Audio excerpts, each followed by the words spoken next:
کومې سختې دي نو هغه د ویلو نه دي. لکه زه نشم تاسو ته ویلی چې هغه شپه په موږ څنګه تېره شوې ده. بیا په بوټانو کې غنې او په مخ کې غنې، لکه چې موږ به په بلغاري په ځنګل لاړو نو د مخ نه مزغي خو داسې حالات یې هلته. دا غږ د مردان د اوسیدونکي د یو ځوان دی چې نه غواړي خپل نوم وښایي. 15 کلن ځوان وایي چې په کال 2014 کې د ښه مستقبل او د مزدورۍ لپاره اروپا ته په غلا د تلو هڅه کړې وه. نوموړي مشال ریډیو ته ویل چې ډومبې د ایران لپاره ویزا اخیستې وه، له هغه ځایه د انساني قاچاقبرانو په ذریعه ترکیې او بیا د بلغاریا مرکز صوفیا ته لاړو. د ده په وینا چې دغه سفر یې له خطره ډک و او ځینې ملګرو یې پکې ژوند هم د لاسه ورکړی و.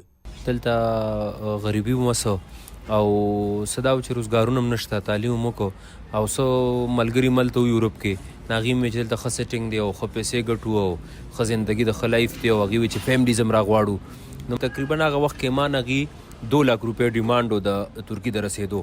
هغه چې ما ورک نو موږ لاړو تهران نه. زه بیا د هغه کس راغه ما پسې، ما ته نوم هغه څه پلانې، زه ولاړم پلاني ځای سره ودرېږه. نو هغه زه اوچت کړم، زه یې بوتلم ترکي بارډر ته. هلته موږ 3-4 شپې هغه په غزا کې وکړې، هغوی ورته وتا کویایي کې وکړې. بیا چې هلته نه روانېدو وورم وې چې په لار تلو نو ډېر زیات په مشکلاتو د شپې او هغه چې کوم فورسز وغیره باندې ډزې مو کې خدای بچ کو که نه، او ملګري هم ډېر خوږ شو، د چا خپه مات او د چا لاس او سو خیر خو ورسېدو. موږ نه پکې موږ 18 کسانو، موږ باره وړېدو، شپږ موږ نه په لار کې زخمیان شو پاتې شو. موږ ته یې خو وی چې هفته کې به ورسې، خو هفته کې خو زه دغه ته ونه رسېدم، بلغاري ته ونه رسېدم. مطلب زما 15 ورځې په لار لګېدلې وې، لکه یو ځای سټې او بل ځای سټې، بس دغه چڼې او پلي او ریډ بول او جوس به ځان سره ګرځې او پینټونه، بس نور خو تاسو ته پته راغله داسې لکه کپړې نه لګي، بس یو پینټ. انساني سمګلران یا قاچاقبران څنګه خلک د سمګلینګ د لارې اروپا ته لیږي. په دې اړه مو یو داسې کس سره خبرې کړي چې په یو وخت کې رابلد وو او اوس خپله یورپ ته خلک استوي. نوموړي د نوم نه ښودلو په شرط مشال ریډیو ته وویل اصل کې خبره داسې د ایلیګل کار چې څومره ته نو دا داسې دی چې په دې کې لکه خان نواب غریب دا نشته، هر ټایم الاوډ دی. دا یو خو دا پکې پلس پوینټ دی. دویمه خبره دا چې لکه اوس یو خان زوی دی نو هغه سره به پیسې برابري، هغه سره به بینک بیلنس برابري، سټیټمنټ به وي. نو دې کې دا شی نشته. په دې وجه باندې زیاتر دغه خلک مونږ طرف ته زیاته توجه کوي چې زیاتر دا ینګ کول چې کم دی زمونږ نو دا مونږ له راځي د یورپ دا شنه سره باغونه ټیک ټاک وغیره دا سیزونه دا هغه ځای نه خلک دغه کوي او دا خلک مطلب دا دي چې ورغوله کړي دي. پاکستان نه قاچاق تلل دي که نه، ایران ته وړېدل، یو بیا د ایران ویزټ لګول دي او د ایران نه بیا ایلیګل کار شروع شي د تهران نه. باقي د پیسو خبره چې کمه ده نو په دې باندې به مخکې چې ډالر کم نو 2.5 لک روپۍ به پرې راتلې. نن سبا به چې کم دی ترکي ته 4-5 لک روپۍ راځي او ان سربي پورې زمونږ تقریبا 8-9 لک روپۍ راځي او بیا ایټلی پورې تقریبا چې دغه 12-13 لک 14 لک روپۍ پورې سمثینګ دغه راځي. خو د اوبو لار دا سل په سله چې کم دی دا ریسکي ده، لکه 100% دا دی کې 1% هم ته دا نشي ویل چې دا سړی به روغ وړي. یو خو هغه ده چې لکي چا سره، باقي زه به تا ته ده ووایم خپله خبره سل په سله دا خودکشي ده. او بل د اوبو په لاره باندې زیاتر پنجاب زموږ د پنجاب چې کوم ملګري دي دغه غاړه ږدي، د هغې وجه دا ده چې د هغې پیسې هم لږې کمې راځي.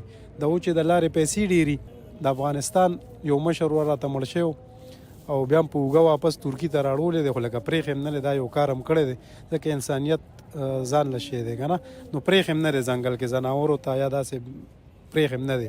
او واقعي ډېرې راغلي مبالکان پکې خرابېږي، غورځېږي، د چا مسلس کار پرېږدي، نو راځي ډېر معاملې پکې راغلي دي. رابلت هغه کس ته وایي چې قاچاقبران یا سمګلران خلک په غلا نورو هیوادونو ته لیږي نو هغوی ورته لاره ښایي.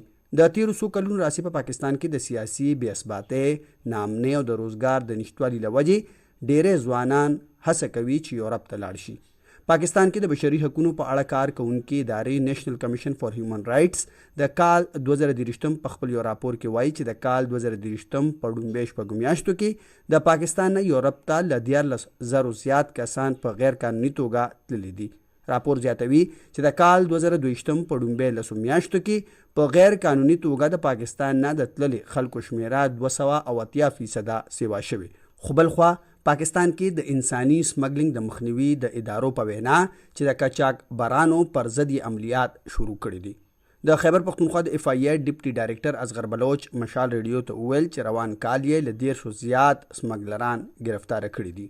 ये ज्यादातर जो इलीगल इमिग्रेशन और ह्यूमन स्मगलिंग हो रही है د انساني سمګلینګ زیاتره ښکار د منځني پنجاب خلک دي چې پکې د پنجاب څلور 15 ضلع دي لکه ګجرات، ګوجرانوالا، منډي، بهاودین او سیالکوټ.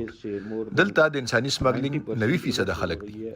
په خیبر پښتونخوا کې د باجوړ او خیبر ضلع اوسیدونکو زیات دي.